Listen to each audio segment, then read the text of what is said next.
Hey guys, Konga here, and today we're reviewing the Bellerophon Centurion.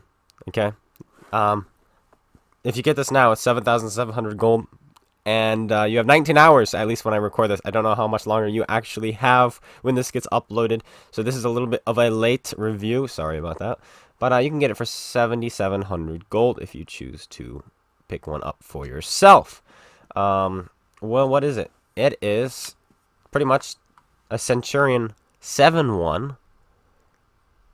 7. I said 7. I know it's a Centurion 5-1. It's like a Centurion 7-1, but at tier 8. It's got the same hull as the 7-1. So the hull actually works pretty well at tier 8. The issue is getting into a tier 8 game. I was trying to record some games for you guys, and I was bottom tier over and over and over and over again. So I decided just to use one, because whatever. I wanted to demonstrate the hull, but it didn't really work. And if you go into packages... Oh, they fixed it. Okay, the turn armor used to say 152, but it was 254. It looks like they fixed that, so that's nice of them. And it's literally just got the same gun as a Centurion 1. This is literally kind of like a Centurion 1, but with a better hull and actually a better engine. So, yeah, that's enough talking about the tank here. Let's go compare it to the Centurion 1. And then we'll take it out for a spin, and then take it out into the monster mode. Here we have the Bellerophon Centurion. And here are its armor values. See, look at this, 219 on the upper plate, facing unangled. That's pretty nice. Yeah, like this is really good against tier 6s, tier 7s, even some tier 8s are gonna struggle to go through this. Yeah, that's really nice. And then look at all this spaced armor, which counts as 30. Yeah, this turret just becomes even better, and it kind of hides the cupola a lot. So, in fact, if you use your 10 degrees of gun depression. Check it. Check this out. Look at the upper plate now. You ready? 300, 315, 316. You know, just look at these numbers. You don't even have to go hull down if you're using your gun depression. You can show your upper hull when you're using your gun depression and really not worry, even against tier 10s, unless they're shooting premium rounds. Though, right here you can see it kind of makes this part weaker. If you do this, that's because it's no longer protected by the spaced armor, which is right here. So yeah, keep that in mind. But let's get into some comparison. Here's the Centurion Mark 1. Ignore this turret. It has the same turret, as you can see here. But look at the hull. 76 compared to 121. 121 millimeters of upper frontal plate on this Centurion, on the Bellerophon. That's pretty nice. Same DPM, same exact aim time, same exact accuracy. But the Centurion one has barely 0.02 better accuracy while turning the hull and moving at the same time. So keep that in mind. They're pretty much the same, identical, everything. Caliber is all exactly the same. 226 pen on the standard, 258 on the premium, 230 alpha, which is low for a tier 8 medium tank, but hey-oh, what can you do? You got a really nice penetration. It's only 10 less than the average tier 8 medium, so keep that in mind. And then your powered weight is 18 compared to the 16.8. That's because you have a 950 horsepower engine on your Bellerophon. I think it's only 750 on the Centurion 1. They don't show the engine power here. I don't know why, but that's okay. But it turns slower. 30 degrees compared to 36, and actually that comes in huge. That comes into play a lot. As I was playing it today, trying to get you guys a good game, I was like, oh man, this thing turns like a boat, and it does. 400 meters view range, which is the same on both of them, but you have worse camo rating on the Bellerophon, but that's probably because of this thing right here. The taller the tank, the less camo you have, and this thing makes it even taller. So keep that in mind there. And yeah, that is about it on the tank. Everything else is the same. It's literally a Centurion 1, but in my opinion, better. Yeah, it's pretty much just a better Centurion 1. It's kind of pay to win, but you know what? It is what it is. Let's go look at the... Alright, Bellerophon Centurion makes 50% credits.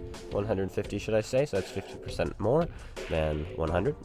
Right? Most tanks make 100. Around 100 is the average.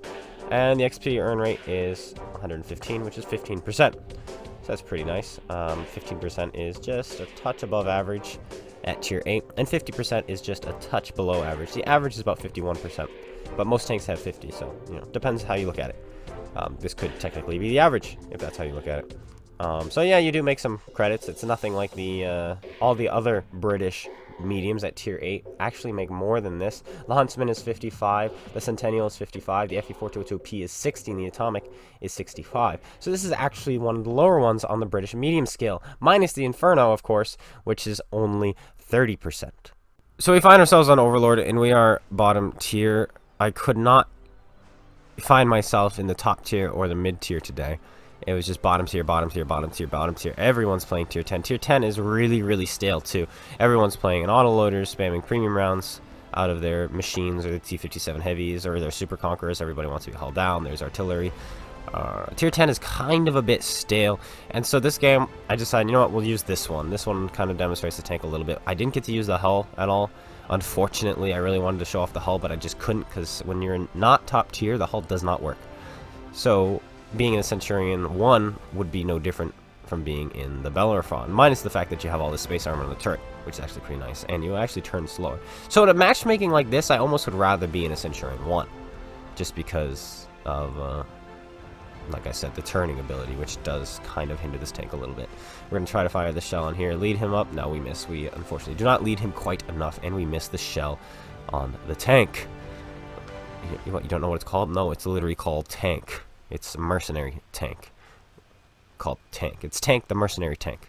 What a dumb name. Okay, so we're going to be using our gun depression here, hopefully not get hit by arty, but we probably will, seeing how there is artillery in the game. And now, talking back about the staleness of Tier 10, I've kind of stopped playing Tier 10, and I don't really like Tier 8 either, just because the matchmaking is so bad. And I've been playing lower tiers, like Tier 6s and 7s and 5s, and because of that, I am going to start a new streaming series, which is inspired by Circumflexes, and we're going to start 3-marking all the tanks starting at Tier 5. I think that's going to be really fun. Just tech 2 tanks, no premium tanks. There's too many premium tanks, man. So just tech 2 tanks. We're going to 3-mark those and have some fun. Starting tomorrow, which is Tuesday, we're going to start doing that. That way we stay away from the Tier 10, because Tier 10 is really, really stale. We have a nice shot on this guy. We put it in easy peasy. And then a heat shell is returned towards us. And he somehow misses all of our space armor and goes straight through our roof, which is an auto ricochet. Except he was firing heat. Heat does not auto ricochet until 85 degrees of angling, which, well, makes heat better than APCR.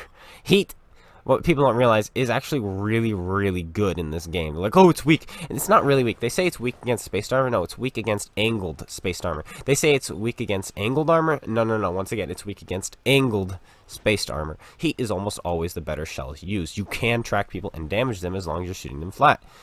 You can pen people hyper angled with the tank as long as you're not hitting spaced armor. So the only time heat really doesn't work and isn't the better round is when you are shooting at angled spaced armor. The super Pershing comes into mind. In fact, the super Pershing, if you're shooting heat and you're in a tier 10 or even a tier 9, you have heat as your premium round, you're going to penetrate it. The super Pershing, even though it has 3 layers of armor, you're still going to penetrate it. It's kind of a little bit annoying. So yeah. Anyway, you notice this thing on the back of my tank? I forgot to mention this. This is like an extra fuel tank, but it doesn't count as a fuel tank. It does count as spaced armor, though. It's only 20 millimeters, and the back of your tank is only is really, really weak anyway. So it's not going to be saving you. It's going to save you from HE shells, though, but that's about it. Aim up a shot on the lower plate. There we go. We put it in. Bounce an APCR shell from, I think that was the mouse. I'm not sure who that was, because the Carnarvon was not looking our way. So I think the mouse is firing an APCR shell into us. Yes, he did, actually, looking at the amount of damage we blocked. We blocked an M103 shell, and now we just blocked him. We're up to 890. So there's the armor working for you guys. The mouse is you're gonna notice in this game the mouse actually just comes straight for me. The mouse loves to shoot the clone guy. All right, he does, but we're just running away, and the game is already over. Like I said, we kind of didn't do anything this game. We really didn't, but I still wanted to show it off because you got to see the armor, the turn armor work, and the turn armor not work. That's kind of why I showed it to you. This one to you is that reason exactly. We switched back to our standard rounds. We switched to premium for the mouse, but now we're not fighting him. And now we have this Carnarvon aiming up a shot at his lower plate. Shell goes high into his upper plate, bounces off. Unfortunately there, but instead we're going to aim for at his really, really tiny weak spot, and we hit it no problem. Interesting. British engineering. And now we have this mouse. No shots on him really, because he's facing us. We kind of have to wait for him to turn his side to us. There we go. He's not paying attention to us. Now we're going to go up and over and shoot him in the side. And it bounces off. Gets absorbed by his side armor. We're going to try it again, and then we're going to switch to premium rounds. Honestly, I can't be bothered. It's a mouse, and even shooting his side, we were struggling. So now we switch to our premium rounds, trying to make money. We're going to make more money shooting the premium rounds because we're going to be penning more shots than if we were shooting standard rounds. Thought about killing this M103, but I'm not really interested in him. I just want to farm this mouse a little bit more. Put another shell into the mouse. And now we're probably going to put, one more shell into the mouse. Boom. And now we're going to switch our attention to the M103 here. We're going to put a nice, easy, cheap, reliable shell into the M103 because the mouse is kind of facing us now. Easy shot into the side turret of the M103. And then we're change our attention now to the FE4202. And shot as a side turret. Fired off. There we go. We actually killed his gunner there. Not too shabby. 2,500 damage. Give me another shell into this guy. Look at him.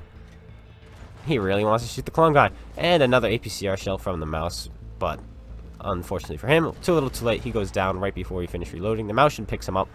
And the game is over. I know, not a very impressive game, but you know, you saw what the tank could do. You saw the gun work here, not work there, have really, really low alpha, bad DPM.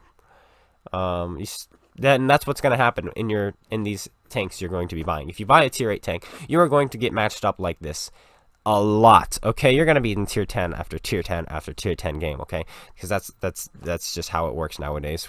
In my opinion, World Tanks Mercenaries needs some sort of event. And I mean an event that doesn't involve tier 10 tanks. That's the issue with World Tanks Mercenary. A big one with the matchmaking right now is there's so many things that benefit playing tier 10s. Like, for instance, a lot of the mercenary contracts, you have to play tier 9 or 10. And everybody's playing tier 9 or 10. And it's really, really annoying.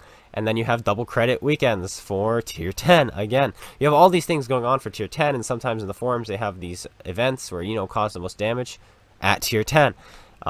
The weekly assaults, they have other missions like that, like, hey, get the highest base XP at tier 10. There's nothing going for the lower tiers right now, and that's what needs to happen. I think there needs to be some contracts that require you to play lower tiers. Even events like this, this monster mode, does not help, because now players who would be playing tier 8, because, you know, they have these tanks, are now fighting against are playing in this mode. And then yet again, the people who play tier 10 are still playing tier 10, and somebody who's trying to get credits is going to have to fight them over and over and over again. But, you know, bygones be bygones. Will they fix it? I doubt it. There needs to be more events, though. There really do need to be more events for lower tiers. So, what does the Bellerophon do in this mode? Well, it's got its standard AP shell, which is exactly like the AP shells in the regular mode, in the public matches.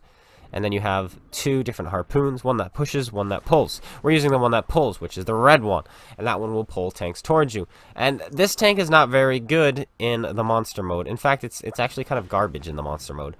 Yeah, it's bad.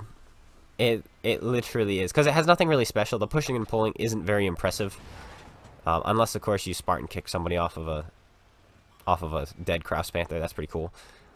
Or, you know, you're in a jumbo, not a jumbo, a mutant, a bog horror, and you get, you know, tipped over. That's kind of funny. So it's more, this tank isn't good in this mode, but it's funny. There we go. It's funny to play. You can pull off some memes, but so is the Crafts Panther, and the Crafts Panther, in my opinion, is a little bit funnier. It really is. But yeah, this one you can have fun in. You can, but you have to make sure you have fun. And we're gonna do that here. This is, I chose this game. It doesn't have flashy damage or anything like that, but it is what this tank does. Okay, we're putting shells into this bog horror kind of slowly but surely. You see the DPM not really working. Pull back, put a nice easy shell on the side of his turret. Like, this thing has the highest pen in this mode, I believe. Don't quote me on that. I think it does have the highest pen in this mode. So you can deal with Gorniches just fine. But at the end of the game, and you haven't done anything, and you realize, wow, this tank is really boring, this is something Slapfish Jr. has taught me. You just roll up, you face hug, and you shoot them with the pull. And boom!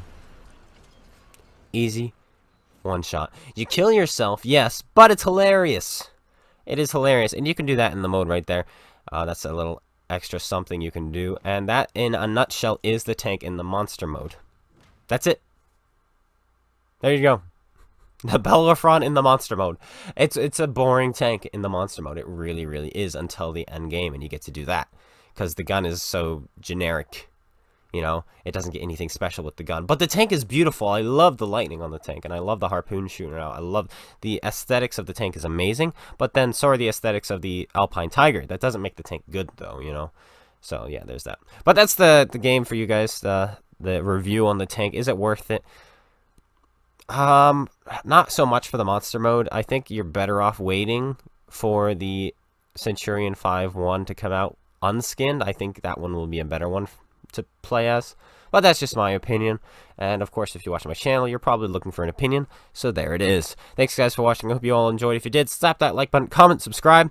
If you have Bellerophon, give your opinions and your thoughts in the comments below. Let people know what you think, so it's not just my opinion. I like it when other people give their opinions as well, so people can kind of pick and choose and be like, you know what?